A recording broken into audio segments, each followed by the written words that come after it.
Muy buenas tardes, muchachos. Vamos a reanudar después de una pausa las clases virtuales. Y quiero comunicarles mucho entusiasmo por este segundo parcial. Sobre todo a los que no salieron bien, es decir, que salieron mal, y cuidado si bastante mal, y de eso ya les hablé en el primero. Pero no pierdan las esperanzas, en absoluto. Toda nota es recuperable. Basta que ustedes se pongan, no a estudiar, sino se pongan a aprender. Sino que se ponen y que a estudiar, ahora vamos a estudiar esto, se lo aprendan. Y no necesariamente de memoria, porque algunas cosas hay que analizarlas y ustedes razonar en qué consiste eso. Aparte la explicación que por supuesto, y la herramienta que el profesor le da y los libros le dan y eso le da. Toda nota es recuperable, porque un profesor cuando va a examinar, va a corregir un examen de un alumno o alumna que salió muy mal, por ejemplo en el primer parcial, haya sacado 0,2, 0,3, 0,4, lo lee muy bien. Y si determina que ese alumno, esa alumna ha hecho un esfuerzo y han avanzado, se ve que hay una actitud positiva para aprender, pues el profesor los ayuda, porque ustedes han demostrado que están aprendiendo. Así que no pierdan el entusiasmo, no abandonen la materia aquellos que sacaron notas muy bajas. No tengan fe, tengan confianza en el segundo parcial, que vamos a ver si incluso después se los anuncio, si vamos a tener alguna actividad especial para complementar el examen del segundo parcial. En la clase pasada, que fue presencial, vimos nosotros el tema 18 de la relación jurídica, ¿no? Y ya dijimos de dónde sale esa relación jurídica, dónde está en la realidad. Pero antes, porque voy a tener que borrar la pizarra, pero antes quiero que ustedes vean lo que yo dejé hace unos días en la pizarra anotado sobre la clasificación de las normas jurídicas. Fíjense bien lo que está en la pantalla y chequen en las clases si todo esto ustedes lo tienen correctamente anotado. Son 9 clasificaciones. 9 clasificaciones. Cualquier duda que tenga, profesor, usted no dio la relación de la relación de la sanción con la voluntad de los particulares. Entonces simplemente me lo participan y nosotros repasaremos esto. ¿Ok? Bueno, pero hoy vamos a borrar y vamos a ver el muy importante tema de la relación jurídica. ¿Y de dónde sale esta famosa, bueno, no, la relación jurídica, perdón, la relación jurídica ya la vimos en la clase presencial, ¿se acuerdan? Ah, bueno. Hoy vamos a ver algo muy importante, porque ustedes están estudiando Derecho, ¿no?, para ser abogados, y este tema se llama el derecho subjetivo, nada más y nada menos. Y eso está en el tema 19, que conjugan dos elementos, el deber jurídico y el derecho subjetivo. Nosotros vamos a ver primero el derecho subjetivo, ¿de acuerdo? Sin embargo, en la clase pasada de la relación jurídica, acuérdense que faltaba un puntico para terminar el tema, que es muy importante, ¿verdad? Y ese tema, ese puntico, se llama la situación jurídica. Situación jurídica.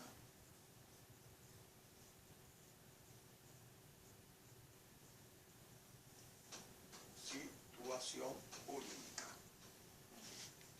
Repito, de acuerdo con el programa, esto es el último punto que tiene que ver con la relación jurídica. La situación se me volvió una A, estoy escribiendo mal. Situación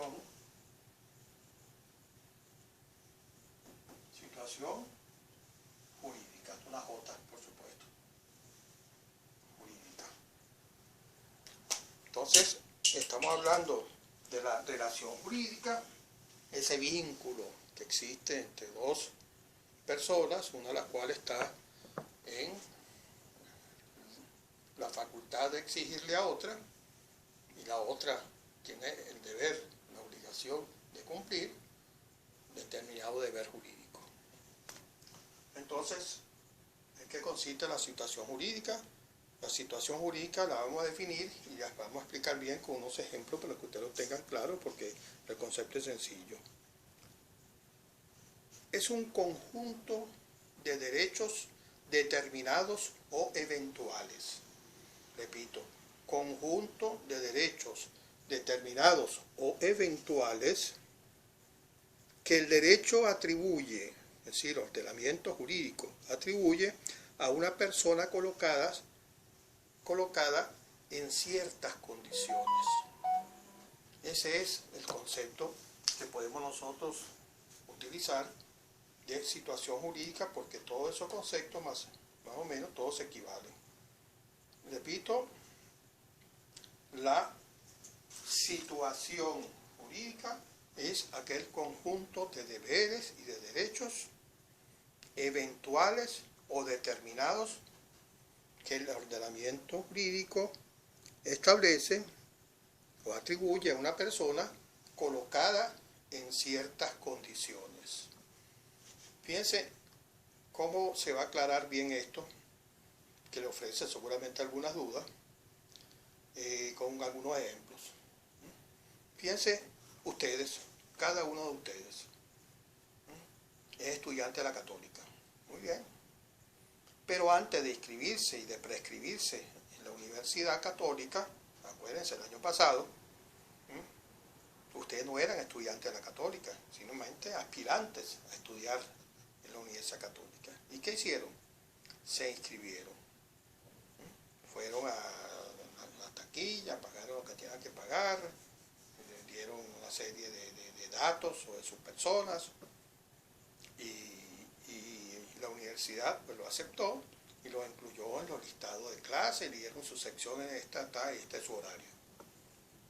Fíjense, en el momento que ustedes se inscriben en la Universidad Católica de Táchira, ustedes vivieron una situación jurídica, porque en ese momento les surgieron una serie de derechos y de deberes determinados y eventuales que antes no tenían.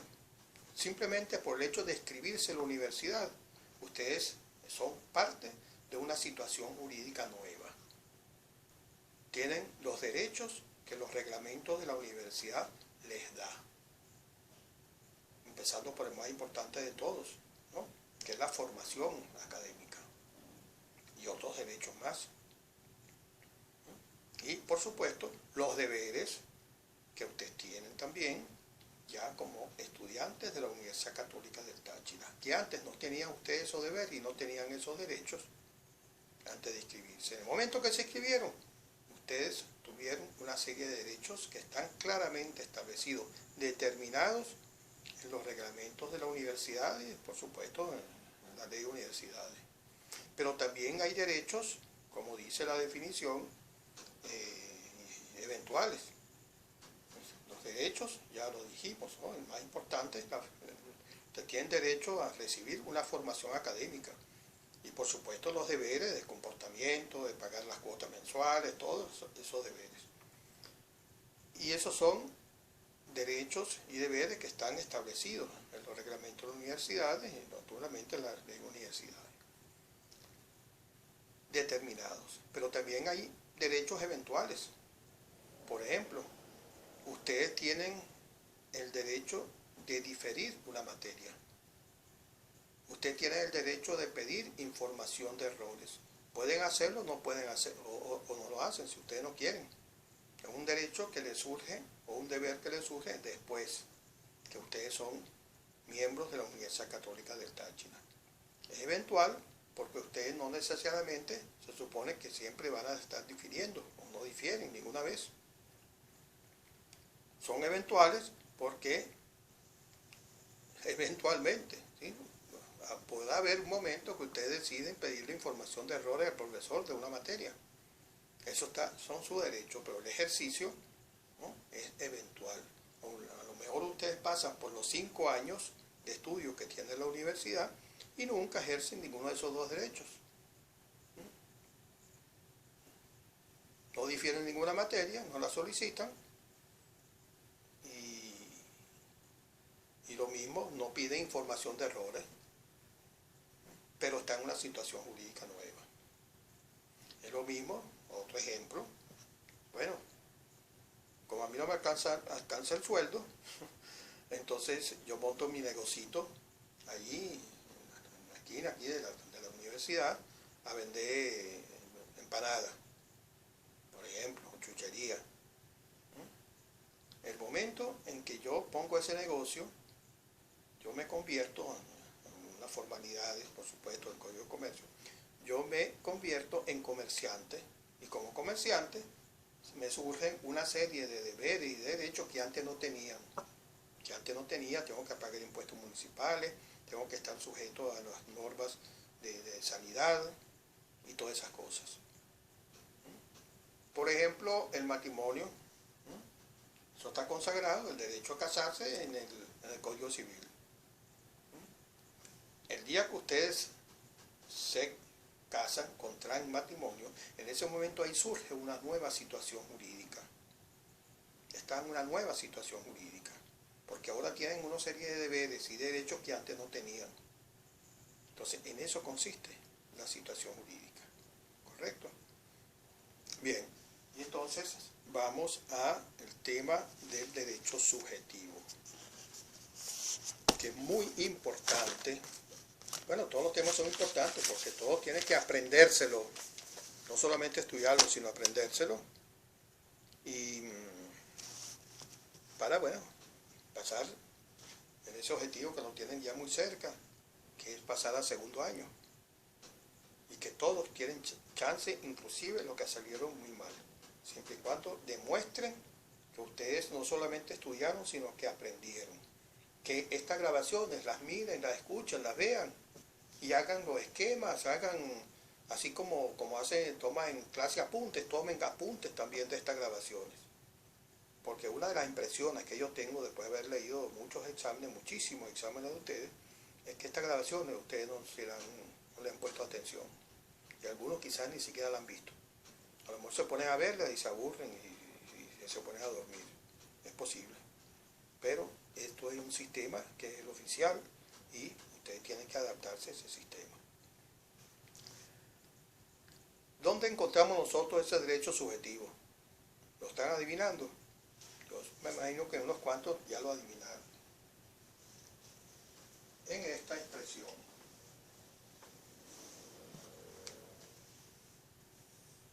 Si A es, debe ser B. ¿Ok? Vamos a obviar ahora la formulación secundaria. Vamos con la primaria. Esto es suficiente para explicar el derecho subjetivo. Dado un supuesto de hecho, si A es, no A no es el supuesto de hecho, como algunos me pusieron en el examen. El supuesto de hecho, si A es, dado un hecho determinado, es decir, que este hecho previsto ocurra en la realidad, entonces debe ser una consecuencia jurídica. Y esa consecuencia jurídica significa un conjunto de deberes y de derechos. Estos derechos son los derechos subjetivos. Aquí está el derecho subjetivo, en B. Que después ese derecho subjetivo, si se ejerce y no se cumple con el deber, entonces si B no es, es otra historia, eso ya veremos esa situación que ya la hemos estudiado antes, la volvemos a ver en otras circunstancias. Entonces, aquí está el derecho subjetivo, lo localizamos en la consecuencia jurídica de la norma jurídica. ¿Está claro? Acuérdense, cualquier duda que tengan, como no me puede decir ahorita, profesor, ¿me puede repetir eso? Usted me pone un correo, ¿no? Y yo, por través de ese correo, yo le mando otro con la explicación o se la mando por WhatsApp. ¿Ok? No le digo que las dudas me la expongan por WhatsApp, porque de repente son muchas y me van a echar a perder mi telefonito, ¿no? No voy a tener tiempo de contestarle a todos. Entonces por correo usted me hace la interrogación, la duda, me expone la duda, si se puede reunir entre varios cuando ustedes comentan sobre la materia y a lo mejor varios coinciden, entonces me pone un correo, dice, profesor, los alumnos fulano, es bueno que le pongan todos los que tienen la duda, nombre y apellido.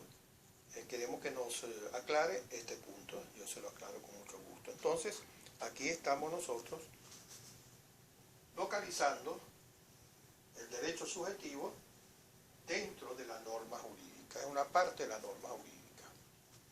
Muy bien. ¿Y ahora qué? ¿Qué es? ¿En qué consiste el derecho subjetivo? ¿Okay? Y como ustedes temen, seguramente, pues hay varios puntos de vista, o varias teorías, varios criterios sobre la naturaleza del derecho subjetivo. Vamos a exponer esos criterios. ¿Okay? Paréntesis. Les recuerdo mi recomendación del libro de García Maínez, que está ahí muy bien expuesto el tema, Rafael García Maínez. Y así aprovecho para decirle también que hablé con la directora de la biblioteca de la universidad, doctora Vanessa, que ella me dice que le diga a ustedes que tiene a la orden todo el sistema bibliográfico de la universidad. Y el libro de García Márquez, estoy pensando en mi tocayo Gabriel García Márquez, y el libro de Eduardo García Maínez está en esa librería. Por supuesto, también es muy útil el que no pueda conseguir o cualquier cosa, pues quiere otro libro, pues está el libro del Padre Olazo, que también tiene muy bien expuesto el tema del derecho subjetivo. Y también pueden utilizar ustedes el libro que les recomendé, que es muy práctico, un poquito más sencillo, de el doctor Simón Egaña. Simón Egaña, eso se lo recomendé yo en la bibliografía del mismo primer día de clase, Manuel Simón Egaña. ¿Ok? Cualquiera de esos libros los puede consultar. En todo caso, pueden consultar ustedes cualquier libro al que tengan acceso de introducción al derecho, o de la ciencia del derecho, como sea el título del libro, que hable de derecho subjetivo, porque todos son buenos. Todos, inclusive Recassenciche, si lo consiguen, es difícil conseguirlo, bueno, etc. Entonces, ¿en qué consiste el derecho subjetivo? ¿En qué consiste este derecho que está aquí en la consecuencia jurídica? ¿En qué consiste? Y porque existe ese derecho, también es una gran razón por la cual existen los abogados. Y existen también los tribunales, porque ahí se va a exigir el cumplimiento de un derecho subjetivo. Entonces eso lo hace el interesado, la parte demandante, como uno dice, a través de un abogado. Así que vayan preparándose de una vez a ser abogados. Entonces decíamos que hay varias teorías sobre la naturaleza del derecho subjetivo. Vamos a explicarlas. Insisto que este tema es uno de los temas fundamentales de esta materia, la teoría de la norma jurídica, el deber jurídico, la relación jurídica, el derecho subjetivo. Bueno, ¿cuáles son las teorías entonces sobre los puntos de vista, los criterios, como ustedes le quieren decir, sobre el derecho subjetivo? Tenemos la teoría de la voluntad. Primero, teoría de la voluntad.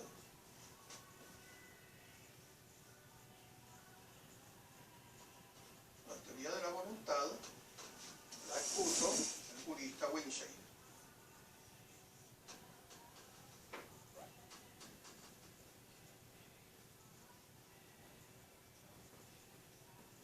Winchell.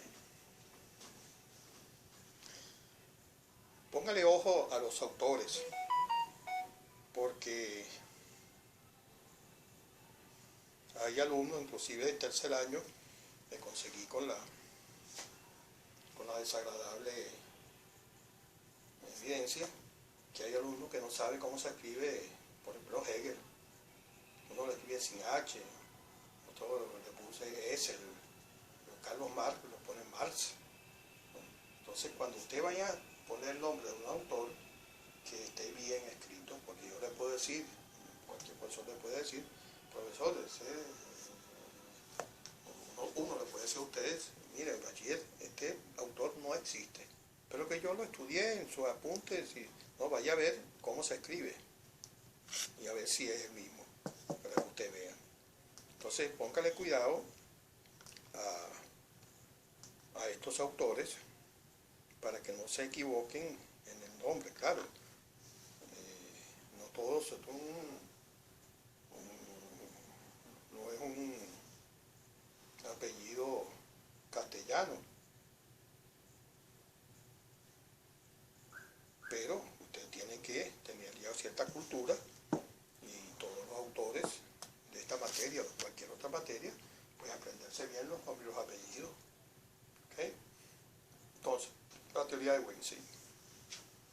¿Qué dice Windsor?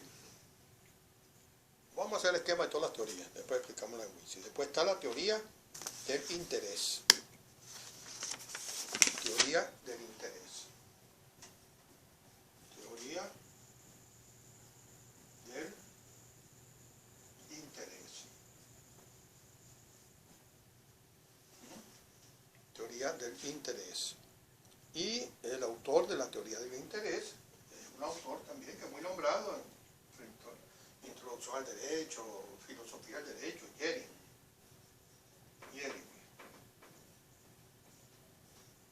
Una J, aunque en algunos libros ya es válido, ustedes lo pueden ver también con I latina, Jering.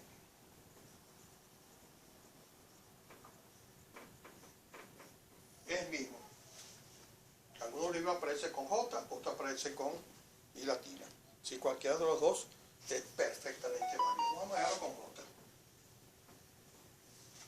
Jering. Muy requerido. Puros deudores. Puros acreedores. Bueno, si siguen fastidiando mi celular, tranquilos que lo voy a pagar. Entonces, la teoría del interés. Luego surgió una teoría ecléctica. Teoría ecléctica. Ya le expliqué yo en una clase, ¿no?, qué significa teorías eclécticas. El eclecticismo es cuando se toma elementos de dos puntos de vista contrarios para hacer uno solo. Entonces, esta teoría ecléctica toma parte de la teoría de la voluntad y toma parte de la teoría del interés, ya lo vamos a explicar.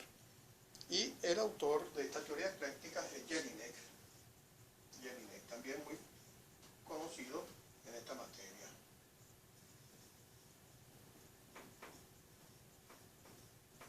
Jelinek. ¿Ok? Otra teoría no podía faltar, la teoría normativista.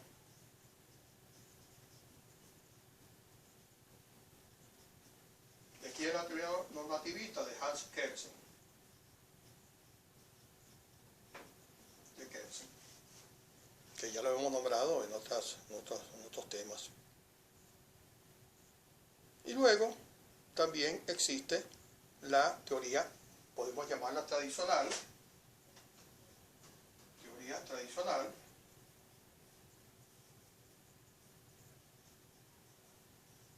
donde aquí encontramos a García Máinez,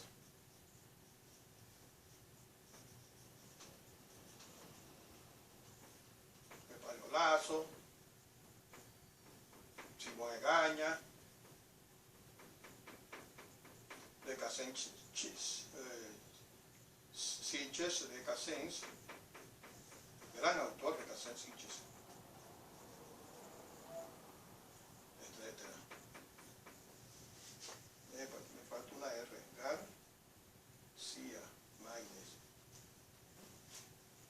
luego que no es una teoría, sino un agregado dentro de la teoría tradicional, que es lo que un autor, que ya se lo voy a decir cuál es, que Recasens Sitges, ¿no?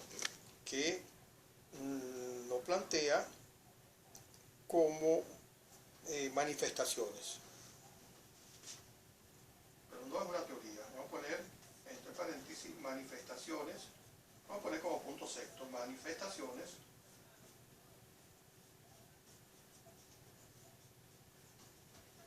en el derecho subjetivo de Recasens Sitges.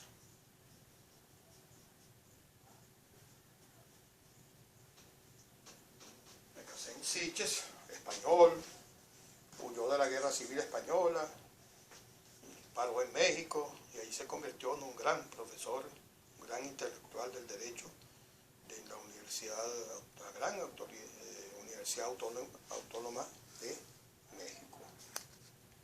Vamos a aplicar esa teoría. Ustedes se la tienen que estudiar, por supuesto, y naturalmente se la tienen que aprender, saber en qué consiste esa teoría. Lo puedo preguntar en cualquier momento diferencia entre la teoría de Windsay y la teoría de Kelsen, por ejemplo. Entonces la respuesta no es, la teoría de Windsay es esta, y la teoría de Kelsen es esta, y la diferencia yo tengo que deducirla, si yo se lo estoy preguntando a ustedes. Entonces pónganle mucho cuidado a esas cosas. Acuérdense que el derecho y el ejercicio del derecho es cuestión de lógica. Bien. ¿En qué consiste la teoría de la voluntad? La primera que tenemos ahí. La teoría de la voluntad, de acuerdo con el programa, ¿okay?, de Windsay, define al derecho subjetivo como el poder o señorío de la voluntad, repito, el poder o señorío de la voluntad reconocido por el ordenamiento jurídico. Vamos a poner la definición en la pizarra para analizarla. Y vamos a borrar todo lo demás. Entonces lo vamos a volver a poner y a ustedes suponen que ya lo notaron en su cuaderno o en su cerebro. Teoría de la voluntad. ¿Cómo define Windsay el derecho subjetivo?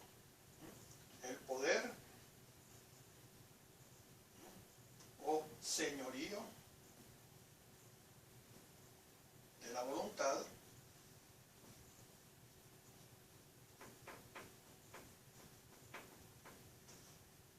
reconocido por el ordenamiento, es lo mismo, orden jurídico.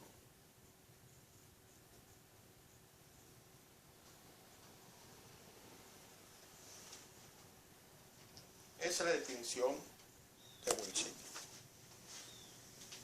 Aquí lo fundamental, las cosas fundamentales y fundamentales son las siguientes. En primer lugar, que de esta definición se desprende que el fundamento, lo que asienta toda su concepción de Windsay del derecho subjetivo, es la voluntad.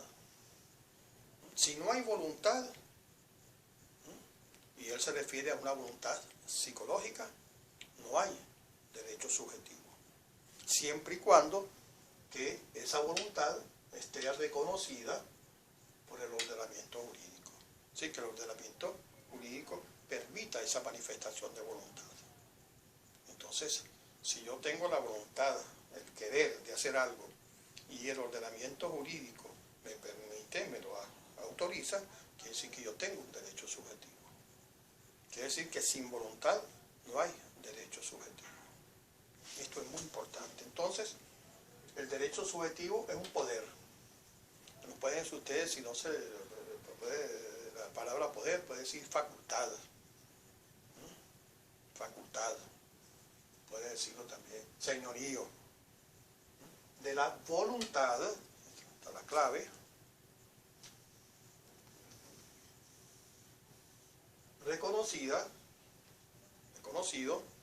aceptado, permitido, protegido Hay muchas palabras para explicar, si ustedes se lo aprendieron de memoria y de repente se les fue la palabra, que eso ocurre con mucha frecuencia, por eso yo les digo, entiendan, ¿no? Comprendan las definiciones, los conceptos, para que si se volvió una palabra, si ustedes recuerdan el concepto, ¿no? Saben explicarlo, ustedes pueden conseguir fácilmente un sinónimo. Si no se acuerdan qué significa poder, pues digan facultad. ¿Okay? Bueno, poder o señorío de la voluntad reconocido por el orden jurídico. Sin voluntad no hay derecho subjetivo. ¿Ok? Si yo deseo, si yo quiero, mi voluntad es utilizar este borrador, esa es mi voluntad, y el derecho me lo permite, el ordenamiento jurídico no tiene trabas, no hay ninguna cosa negativa que me lo impida, quiere decir que yo tengo un derecho subjetivo sobre este borrador, de usarlo, de botarlo, de quemarlo, de masticarlo, de venderlo, de usarlo. Esa es la idea. Y naturalmente esta teoría, que es bastante, se ve como buena, ¿verdad? Oye, ¿verdad? Si yo puedo hacer una cosa y el derecho me lo permite, significa que yo tengo un derecho subjetivo. Mi voluntad la manifiesto y ejerzo mi derecho subjetivo. Sin embargo, hay muchas críticas que le han surgido a la teoría de la voluntad y que pues han hecho que no sea realmente la explicación correcta del derecho subjetivo. ¿Cuáles son esas críticas? Si la voluntad, hemos dicho, este es el punto de partida para las críticas, ¿no? Si la voluntad, sin la voluntad no hay derecho subjetivo, quiere decir que es necesaria la voluntad que exista. Si no hay voluntad, no hay derecho subjetivo. Pero hay casos donde el titular, el que tiene el derecho subjetivo, de acuerdo con la ley, sin embargo, no desea ejercer el derecho subjetivo. Es decir, que no hay voluntad para ejercerlo. Un amigo mío pobre me debe una plata, puede ser que yo no tenga la voluntad de cobrársela. Entonces, allí no existe la voluntad, pero existe mi derecho subjetivo. Yo en cualquier momento yo puedo exigir el cumplimiento de esa deuda, de esa obligación. Pero existen situaciones donde el titular del derecho subjetivo, quien se supone que tiene el poder, no lo quiere ejercitar, no tiene voluntad de ejercitarlo. Sin embargo, tiene el derecho subjetivo. Hay otra crítica, otro caso. Si hay ausencia de voluntad, hemos dicho que no hay derecho subjetivo. ¿Y los recién nacidos?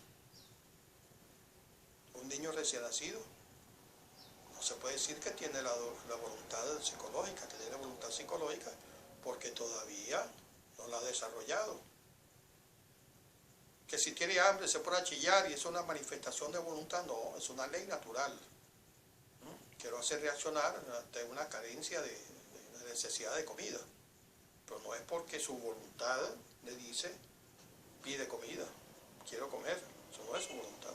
Él no tiene voluntad psicológica. Un niño recién nacido, ni siquiera un niño de 1 año, en 3 meses, 4 meses, 5 meses.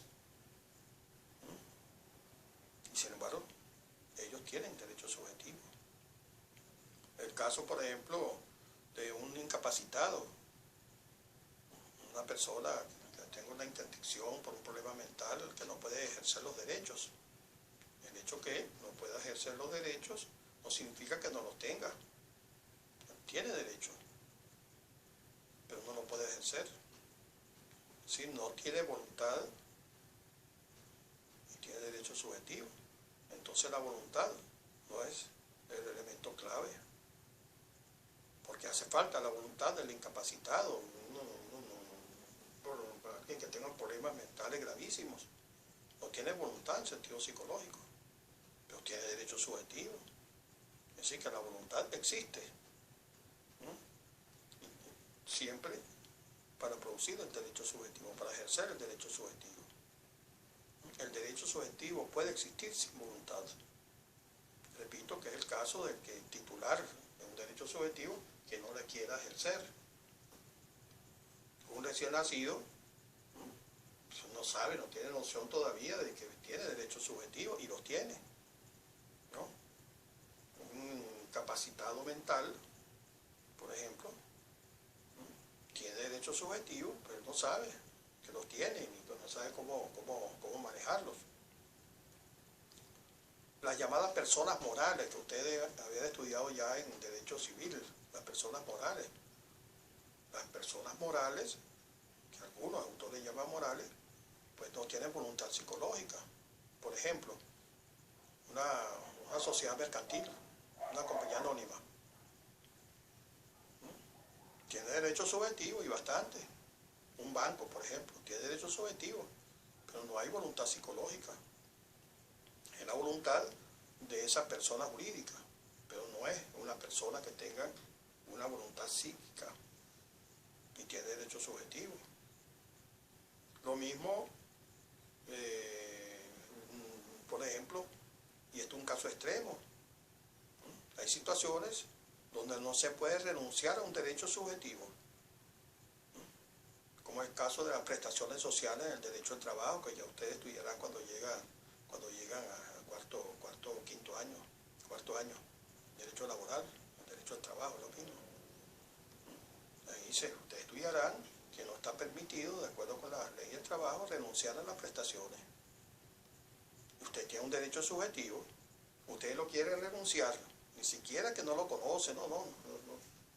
Ustedes no quieren cobrar sus prestaciones, lo renuncian, no pueden. Es decir, que aún teniendo una voluntad contraria a un derecho subjetivo, como son sus prestaciones, el ordenamiento jurídico le dice, usted no puede renunciar, usted tiene este derecho subjetivo.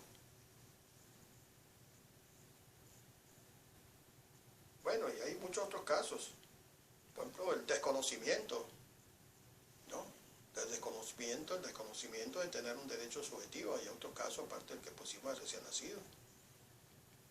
Por ejemplo, si una persona, un tío que tiene en otro país lejano, se muere y tiene derecho a la herencia de ese tío, o si es su papá, tiene derecho a la herencia,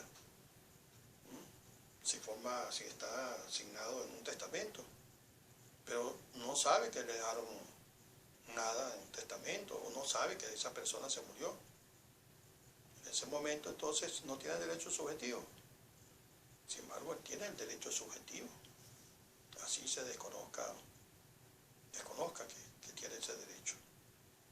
Entonces hay muchas críticas contra la teoría de la voluntad, ¿verdad? Y también, de acuerdo con el programa, bueno, sí, todavía hay tenemos que explicar otras teorías. La teoría del interés, por ejemplo, ¿no? No se olvide del programa, de verlo siempre. La teoría del interés de Jering.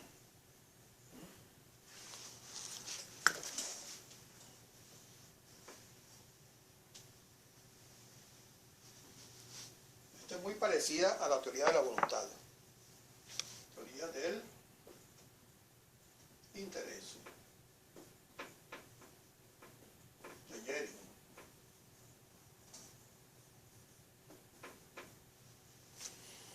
Es muy parecida, entendiendo por interés en sentido muy amplio, cualquier tipo de interés, ¿no?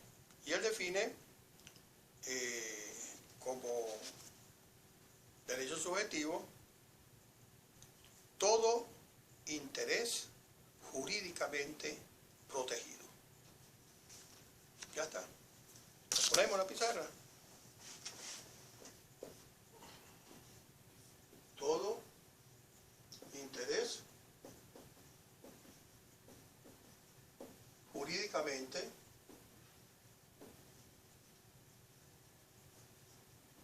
una S, una N, jurídicamente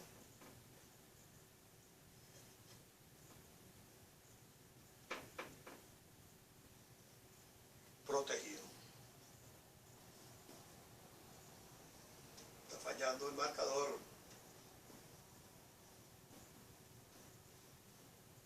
Que dice protegido. Esta es la definición de Yeri. Quien tenga un interés, entendiendo, repito, por interés, todo lo que ustedes se imaginan, y el derecho, el ordenamiento jurídico le protege ese interés, quiere decir que tiene un derecho subjetivo.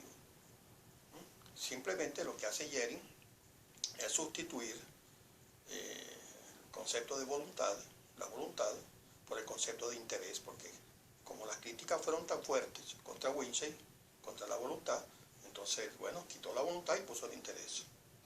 Eso fue lo que hizo la teoría del interés.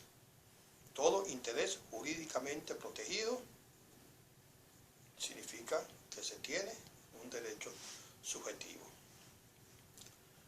Naturalmente, algunos han llamado estas teorías, creo que Olazo las llama así, teorías subjetivistas, porque obviamente la voluntad es un elemento subjetivo. La voluntad, uno ve la manifestación de la voluntad, pero nadie ha visto la voluntad. ¿Quién ha visto la voluntad? Mira, ya una voluntad caminando por la calle, ¿no? Lo mismo el interés.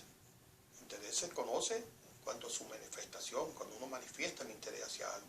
Pero el interés en sí mismo, pues nadie lo ha visto, ¿no? Por eso que algunos le llaman teorías subjetivistas también, ¿verdad? Y repito, el padre Olazo le da esa nominación. Miren lo que dice Yeri. Todo interés jurídicamente protegido se supone la existencia de un derecho subjetivo. Es decir, que el fundamento del derecho subjetivo está en el interés. Si no hay interés, no hay derecho subjetivo.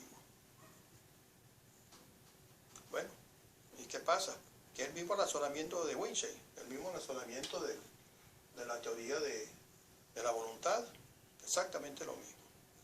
Pero en lugar de decir voluntad, él dice interés. ¿Y cuál es la consecuencia de eso? Que todas las críticas que se le hicieron al amigo Winshey por la voluntad, también se le pueden hacer a Yeri por el interés. La persona que no le cobra una deuda al amigo pobre no tiene interés de cobrársela, porque es amigo. Pero él tiene el derecho subjetivo, no lo pierde.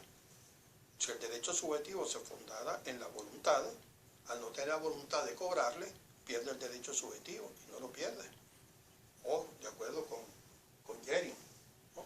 Si él no tiene interés de cobrarle la deuda a su amigo pobre, por eso no significa que pierde el derecho subjetivo, él sigue siendo el acreedor. ¿Sigue? A menos que a un documento público, a una manifestación de voluntad muy especial, muy concreta, renuncia a ese derecho. Renuncia a un derecho, pero no tenía el derecho subjetivo. La falta de interés no anuló el derecho subjetivo, lo tiene. Por supuesto, jurídicamente protegido, tiene el mismo sentido de lo que dijo Winshey, lo dijo reconocido por el ordenamiento jurídico. Ese interés que uno tiene, si está reconocido por el ordenamiento jurídico, ¿no? Si jurídicamente, ¿no? Quiere decir que existe, que es un interés jurídico, que es un interés. Pero se le hace entonces la misma crítica que se le hicieron a Winshey. Bueno, ya le digo, el que no tiene interés de cobrarle al amigo pobre, ¿no? Sigue teniendo derechos subjetivos.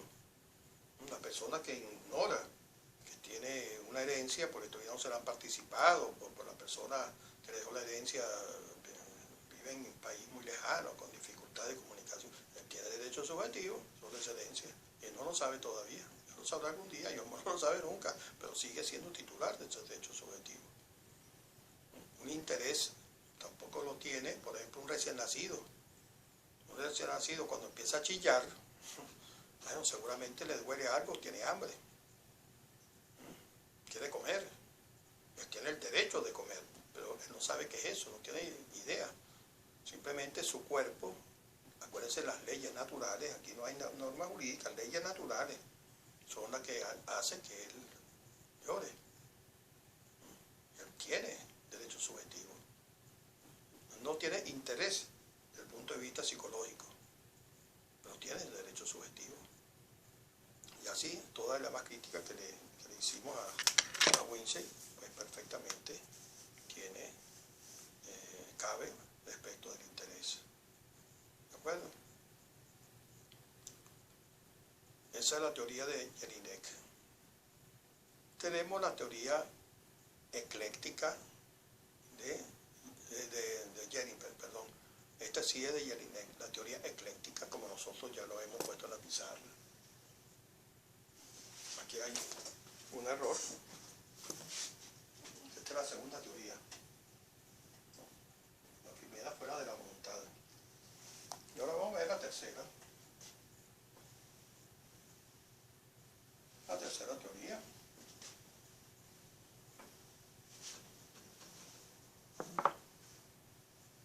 Tercero, normativista. O simplemente teoría de Kelsen.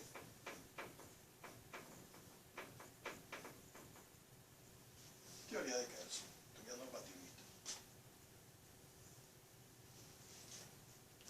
La teoría de Kelsen, ya nosotros hemos hablado de Kelsen en otros temas anteriores, ¿no?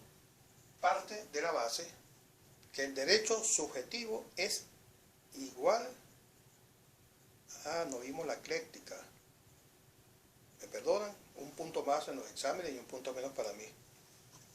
El tercero, vamos a ver la teoría ecléctica. Eso me pasa a mí por haber borrado la teoría. Teoría ecléctica. Teoría ecléctica de Jelinek. Borren ahí a Kelsen, por ahora. La teoría ecléctica intermedia. Bueno, la teoría de Jelinek es muy sencillo. Define el derecho subjetivo como todo interés tutelado por la ley mediante el reconocimiento de la voluntad individual. Repito, todo interés, vamos a verlo, todo interés. Todo interés tutelado por la ley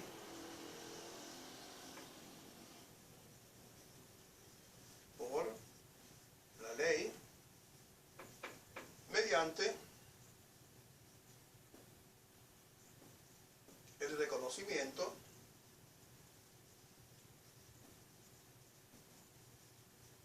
de la voluntad individual.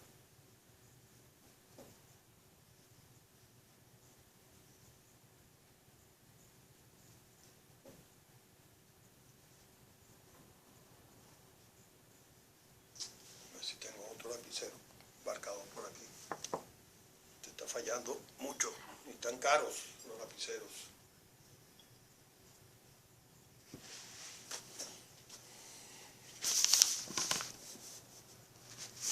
Pues no tengo, aquí hay uno. Ojalá que sirva. Mediante el reconocimiento de la voluntad individual, si sirve. Esta es la definición que da Jelinek, su teoría ecléctica. Ya sabemos, la teoría ecléctica es una teoría intermedia donde toma cosas, conceptos distintos, ¿verdad? A veces hasta contrarios. Entonces, fíjense que Jelinek vinculó, usó tanto la teoría de Winshey como la teoría de Jelinek. Utilizó el mismo concepto de derecho subjetivo, tanto la voluntad como el interés. Digo que el derecho subjetivo es todo interés tutelado por la ley, reconocido por el ordenamiento jurídico, protegido por el derecho, como le quieran decir. Él dijo así, tutelado, protegido, tutelado por la ley, pero mediante el reconocimiento de la voluntad individual. Entonces está presente la teoría del interés y la teoría de la voluntad.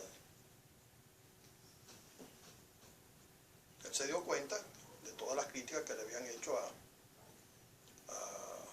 Winshey. Entonces digo, bueno, voy a completar el concepto de Winshey tomando el interés de Jelinek, de Jelinek. Lo unió y formuló esta teoría. El derecho subjetivo es todo interés,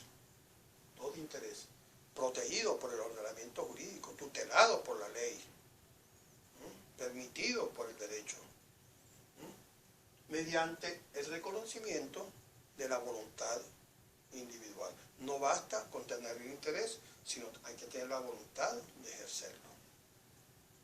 Entonces ahí une, por eso es ecléctica, lo que decía Winshey con lo que decía Jelinek. La teoría de la voluntad la une con la teoría del interés y cree haber resuelto el problema, pero no lo resolvió por una razón muy sencilla, porque lo único que logró es que todas las críticas que se le hacían a Winshey respecto a la voluntad, se le suma también todas las críticas que se le hicieron a Jelinek sobre el interés. Entonces aquí hay doble crítica, la que se hicieron a Jelinek y la que se le hicieron a Winshey. Menos todavía sirvió la teoría. Ahora sí viene la teoría de Kelsen, la normativista. Ahora sí.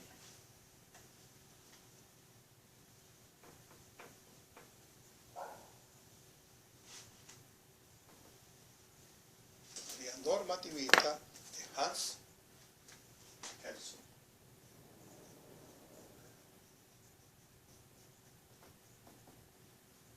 Normativista de Hans Kelsen. O simplemente Kelsen. ¿Qué dijo Kelsen? Bueno, ya estamos empezando a explicar y vamos a continuar la explicación. Para Kelsen, el punto de partida, parte de la idea de que el derecho subjetivo es el mismo derecho objetivo. ¿Ok? ¿Y qué es el derecho objetivo? Para Kelsen, la norma jurídica. Es decir, esto que está aquí, no sé si ustedes se acuerdan de él. Si A es, debe ser B. Esto es una norma jurídica. ¿Cuál? Norma jurídica cualquiera que quepa ahí. Si A es, si se causa un daño, debe ser reparado, ¿no? ¿A quién? A la víctima. Ahí está todo. Esto es una norma jurídica, cualquier norma jurídica. Supuesto de hecho, consecuencia jurídica y el nexo de causalidad. Entonces, esta norma, una norma, para Kelsen la llama derecho objetivo.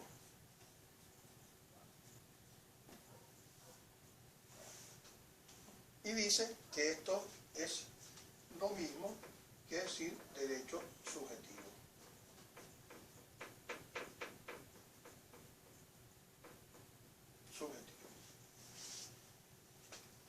Repito que él lo confunde en cuanto a que lo integra, ¿no? Dice que es lo mismo el derecho subjetivo con el derecho objetivo con la norma, por eso se llama teoría normativista. Fíjense, ahora vamos a analizar el concepto de Kelsen. Vamos a decirlo y después lo escribimos. Para Kelsen, el derecho subjetivo es el mismo derecho objetivo, ahora le agrega algunas condiciones, en relación sui generis, con un sujeto de cuya manifestación de voluntad depende la aplicación de un acto coactivo por parte del Estado. Vamos a repetirlo y después ahora lo ponemos en la pizarra. Derecho subjetivo es el mismo derecho objetivo, pero en relación sui generis con un sujeto, de cuya manifestación de voluntad depende la aplicación de un acto coactivo por parte del Estado. Vamos a ponerla en la pizarra y después hay que analizarla. No basta con aprendérsela de memoria. Hay que analizarla, saber analizarla. Cuando yo le pregunto en el examen, explique la definición de derecho subjetivo de Kelsen. Quiere decir que explíqueme, analice esa definición. No solamente decirla cuál es. Veamos.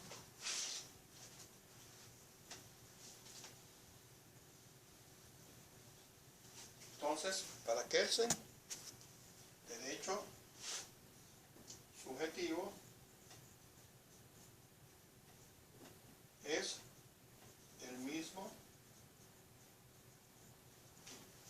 derecho objetivo en una relación o en relación sui generis con un sujeto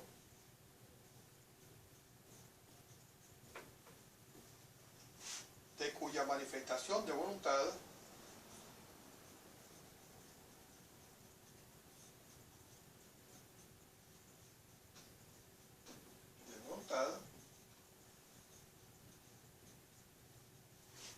depende la aplicación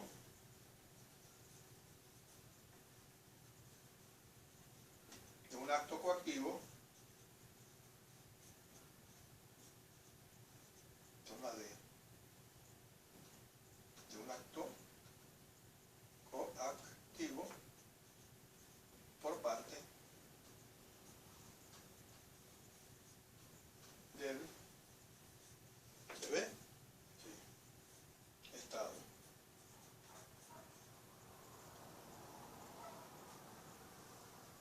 Esta definición de derecho subjetivo de Kelsen. ¿Ok? Derecho subjetivo es el mismo derecho objetivo, pero en una relación especial, sui generis, con un sujeto de cuya manifestación de voluntad depende la aplicación de un acto coactivo por parte del Estado. Vamos a analizarlo. Yo creo que ya se va a caer, va a terminar la hora y tengo que grabarle un pedacito más. Vamos a ver. Faltan 3 minutos, 2 minutos.